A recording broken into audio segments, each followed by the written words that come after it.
So అందరికీ నమస్కారం. ఈ వీడియోలో మనకి ఆల్రెడీ ఆన్లైన్లో టెట్ ఎగ్జామ్ రాసాలందరూ కూడా సో కొన్ని మనకి ఇప్పటివరకు జరిగినటువంటి ఎగ్జామ్లలో కూడా కొన్ని ఏమో ఈజీగా అడిగాడు, కొన్ని ఏమో చాలా టఫ్గా కూడా అడగడం జరిగింది.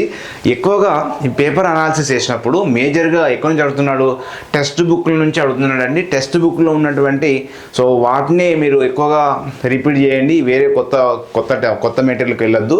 ఎందుకంటే ఇప్పటివరకు అడిగినటువంటి ఎగ్జామ్లల్లో మనకి ఎకనామిక్స్ నుంచి, సోషల్ వాళ్ళకైతేనేమో సో ఎకనామిక్స్ నుంచి మరియు పాలిటిక్స్ అంటే మనకు సివిక్స్ నుంచి ఎక్కువ బిట్లు అడిగాడు.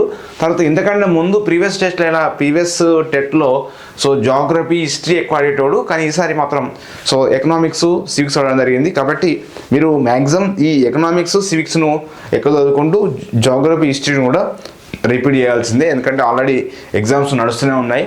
ఇంకోటి సో సైకాలజీలో కూడా కొంచెం క్వశ్చన్ అనేది చాలా పెద్ద లెంతీగా అడుగుతున్నాడు. అయినప్పటికీ కూడా వాటి మీద ఎక్కువగా ఎరిక్సన్ సిద్ధాంతం కానీ, అదేవిధంగా మనకు మేజర్గా ఉన్నటువంటి అంశాలు సో సిగ్మండ్ ఫ్రాయిడ్ కానీ, తర్వాత థారనాయిక్ సిద్ధాంతాన్ని కానీ, కొన్ని సిద్ధాంతాల నుంచి ఎక్కువ క్వశ్చన్ అడుగుతున్నాడు. సిద్ధాంతాలు మరియు వాటి యొక్క దశల మీద క్వశ్చన్ అడుగుతున్నాడు.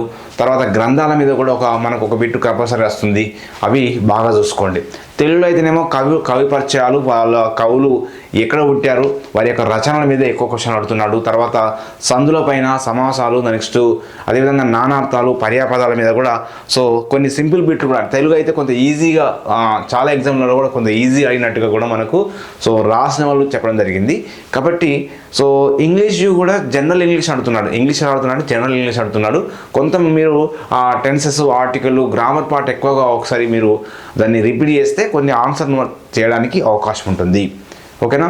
కాబట్టి ఇంకో విషయం ఏంటంటే ఇక్కడ ఈ టెట్లో ఇప్పుడు ఇంకా రాసే వాళ్ళు కూడా ఏంటంటే ప్రీవియస్ ఇప్పుడు వచ్చిన క్వశ్చన్లు కొన్ని రిపీట్ కూడా అవుతాయి. కాబట్టి వీటిని మీరు చూసుకోండి.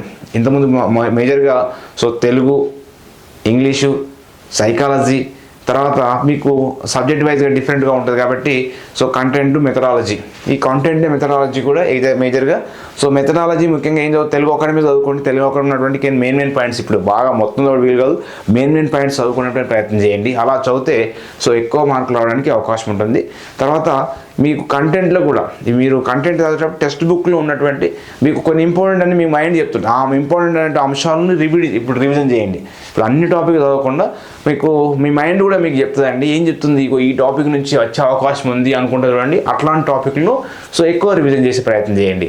సో అట్లా మీరు ఎట్లయితే ఆ విధంగా రివిజన్ చేయగలుగుతారో మనము సో టెట్లో ఎక్కువ మార్కులు స్కోర్ చేయడానికి అవకాశం ఉంటుంది.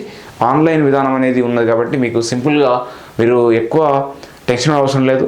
సో 1 గంట 2 గంటల ముందే మ్యాక్సిమం సెంటర్ దగ్గర ఉండండి. ఆ రోజు ఎగ్జాంపుల్ మీకు 9 గంటలకు ఎగ్జామ్ ఉంటే ఆ రోజు మార్నింగ్ లేచి సో నిద్ర లేకుండా అట్లా కాకుండా నిద్ర మంచిగా పోండి. ఎగ్జామ్ కంటే ముందు రోజు సో 6 గంటల వరకు, రేపు ఎగ్జామ్ ఉంటే ఈరోజే మ్యాక్సిమం ఈరోజు నైటే స్టాప్ చేయాలి స్టడీ అంతా, ఎందుకంటే ఎక్కువగా కన్ఫ్యూజ్ అయ్యే అవకాశం ఉంటుంది. కాబట్టి చదివింది అంతకంటే ముందు రోజు ఎంత వేస్తే అంత చదవండి. కానీ ఎగ్జామ్ రోజు గంట ముందు, 2 గంటల ముందు, అట్లా 2 గంటల ముందు ఎక్కువ అట్లా చదివే ప్రయత్నం చేయకండి, ఎందుకంటే కన్ఫ్యూజ్ అయ్యే అవకాశం ఉంటుంది. కాబట్టి చెప్తా ఉన్నాను. కొందరు అలా చదువుతూ ఉంటారు, కానీ సరే కొందరికి వాళ్ళు ఎక్కువ టైం చదివిన వాళ్ళు మాత్రం తప్పకుండా ఒక రోజు ముందే మీ స్టడీను ఆఫ్ చేసి మంచిగా ప్రశాంతంగా ఎగ్జామ్ రాసేటువంటి ప్రయత్నం చేయండి. అలా రాస్తే మీరు ఎక్కువ మార్కులు సాధించవచ్చు. తర్వాత ప్రశాంతంగా ఎగ్జామ్ రాస్తారు, కన్ఫ్యూజ్ అయ్యేటువంటి అవకాశం ఉండదు.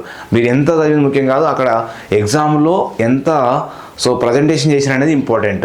తర్వాత మీరు ఆన్లైన్లో రాస్తారు కాబట్టి మీకు చెప్పిన ఫస్ట్ మీకు 150 క్వశ్చన్లు ఫస్ట్ వచ్చినవి చేసుకుంటూ పోండి, సెకండ్ రౌండ్లో రాని చేసుకుంటూ పోండి అని చెప్పాను. కాబట్టి అట్లా కూడా ఆ ప్రాసెస్ అనేది మీకు ఈజీ అవుతుంది. ఎందుకంటే కొన్నిసార్లు డబుల్ కంటే ఒక క్వశ్చన్కు మరో క్వశ్చన్ లింక్ ఉంటుంది.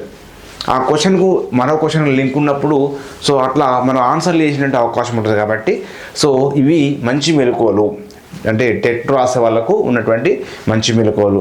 ఇవి ఉన్న సమయంలో మ్యాక్సిమం అన్నీ ఇప్పుడు రోజుకు 2 గంటలు అన్నిటినీ కవర్ అయ్యేటట్టు చదువుకోండి.